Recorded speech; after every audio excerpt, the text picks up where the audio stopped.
All right. I was just thinking about positive thinking and negative thinking. And I think so often people are like, you gotta have positive thoughts, you gotta have positive thoughts, you gotta have positive thoughts. And then other people are like, hey, fuck the positive thoughts. Sometimes you need to have negative thoughts because they have strategic use, or they're making you aware of possible dangers that may come up in the future, or potential problems that you have internally that you need to deal with, so on and so forth. But I think a lot of times when people are promoting this idea of positive thoughts, they're promoting it not in opposition to recognizing problems in your life, but in opposition to complaining thoughts. And negative thoughts, there's certainly thoughts that don't feel so good, that aren't soothing to our egos, that are perhaps scary thoughts. Perhaps, thinking about all the shit that we got to get done doesn't feel good, but you have to start thinking about it and start strategizing about it. And those aren't necessarily positive thoughts, but you have to, go and face what you got to get done. And however, a lot of this, I think, acceptance of negative thinking can then just open the door to all of the negative thoughts. And you're like, oh, I'm not going to be one of these hippies. Oh, think positive.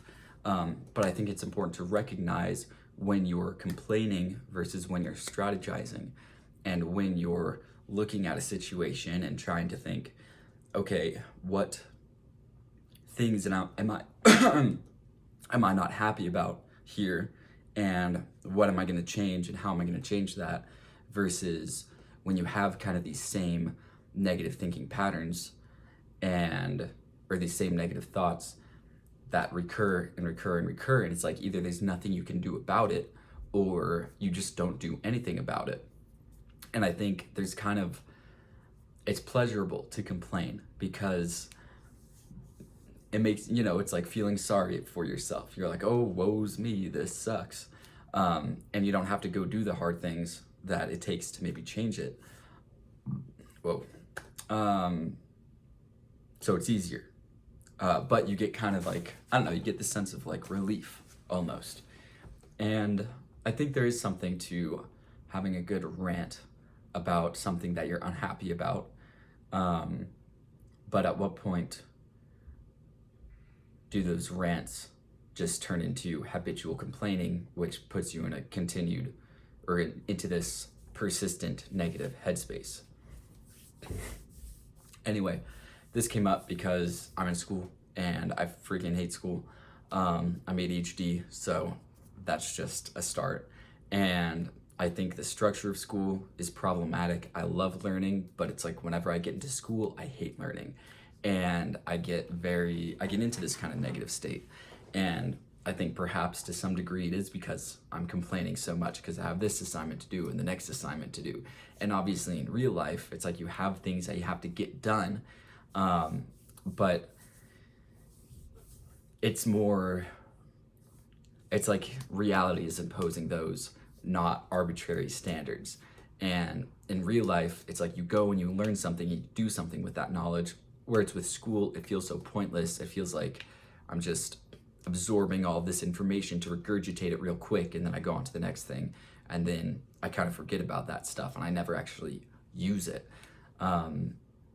So I don't know, there's a lot about school that really pisses me off. Another thing is in the real world, when you get sick and you get better, once you're better, you just kind of go back to life, and maybe you have to catch up on a few things, get some chores done, deal with this, deal with that. But with school, it's like if you get sick at the beginning of the semester, like I just did, it's like the next 16 weeks are just destroyed, and you're constantly playing this catch-up game just because you missed that 1 week. Or if you have a bad week or something goes off, or you forget one small thing, and that's a huge thing being ADHD, is the executive functioning skills. Is it's so easy to forget this deadline, that deadline, this assignment, and then format my assignments properly. Oh, like, oh God, I lose so many points for all of that. Anyway, there's a lot about school that really pisses me off. And I think it translates into complaining a lot. And so I was kind of thinking about that. And when I think about, this in comparison to working on online business, it's like during the summer when I was just working with online business, I was studying, I was reading all these books, I was learning so much, I was getting into great shape, I was exercising consistently, all of my habits were kind of in line. I was doing it all, and then I was working on this app, I was learning, I was producing, I was strategizing how I would actually make money. I was developing or producing online content. And that was hard work for sure. And there were unhappy moments, but I never complained. And so I don't know, maybe I'm wondering if I'll enjoy school more if I complain a little bit less. And I just start trying to, think positive thoughts. And I think I have this kind of mental block because I tend to not want to be one of those hippie, think more positive thoughts kind of fellows.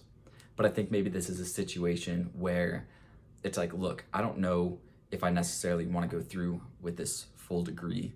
We'll see where things lead. But at least for the next 16 weeks, I can be committed to, I am committed to school. I already paid for it. It was like ridiculously expensive. There's no point in not doing well in these classes. And I think there's a lot to be learned in the area of focus, work ethic, time management, being able to, I think attention to detail is an important skill. And granted, in the future, hopefully I'll have the money to be able to offload that and have other people pay attention to detail, because that's not my strong suit. But that doesn't mean that I should just totally ignore attention to detail. And I should build up that skill at least a little bit, because everyone needs to have the ability to pay attention to detail. And then it's like I can call on that when I need it, but I won't be dependent on other people to pay attention to detail. I'll have that skill, but obviously I'll offload that where I can. So I think there's a lot to be gained from school. There's a lot of fun in the social aspect of college. And obviously it's like there's still that inner conflict. Should I prioritize school? Should I prioritize online business? I think it's 16 weeks. It's, that's not that much time in the grand scheme of things. I think there's a lot more to be gained from trying to be the best I can be, the best student I can be, try to be one of the best in my class, try to really grasp these complex topics. I'm taking electronics design lab where we design electronics. I'm taking embedded software engineering. Yes, embedded software engineering where we design embedded systems. I'm taking, basically it's where you have a circuit board and you use code to access certain parts of that circuit board and make things happen with code. And then I have discrete mathematics, which is very weird but super cool. It's very like logic based. It's almost like combining like propositional logic with coding. And then there's more stuff that we're gonna do. But we're using Python Z3, that's a whole thing. And then my last class is circuits as systems, which is just a pain in the ass, but it's basically circuit analysis and it's very math heavy. So, and math is good. It exercises the mind muscles. So I think trying to be the best student I can be in those classes, trying to wrap my head around complex topics, even if that means online business kind of takes a lower priority, is something I should do. And I should do it with as positive a mindset as possible and kind of embrace that hippie attitude. And whenever I catch myself having negative thoughts about school, just recognize that, okay, look, obviously I know all of these are the reality. And if I get to the end of the semester and maybe some online business opportunities start to present themselves, then at that point I can go, okay, are all these negative things, do they really outweigh the positives? But in order to actually experience the positives, I need to push myself to be the best student that I can be, to enjoy it as much as I can, to see each assignment as something that I'm doing for fun, something to get joy from, not just to crank out and turn in, and seek deep understanding and not just try to skate by. That way I can move on to the more important things. I think it's going to be important to actually really value these classes. And yeah, while I'm doing my work, just think, wow, this is really interesting. I wonder how that works, even if I could race by it. And I think that's going to be hard because it's really tempting to race through these things. But to do my assignments, think, wow, that's really interesting. How does that work? This is really challenging me. And be thankful for these challenges. Be like, yes, like I like a good challenge. I like something that makes me really think, even though that there's no outcome that it's moving me towards. And I think that's something else is there's so much joy to be extracted from working on online business because it's actually working me towards some outcome. But it's a human tendency to get attached to outcomes, especially myself. I tend to get attached to outcomes, and when you're doing something like, making an app, doing coding, building that online business, you get a lot of positive emotion from moving towards that outcome. But if you start doing only getting that positive emotion because it's bringing you to that outcome, then you start to become attached to the outcome and you care less for the process.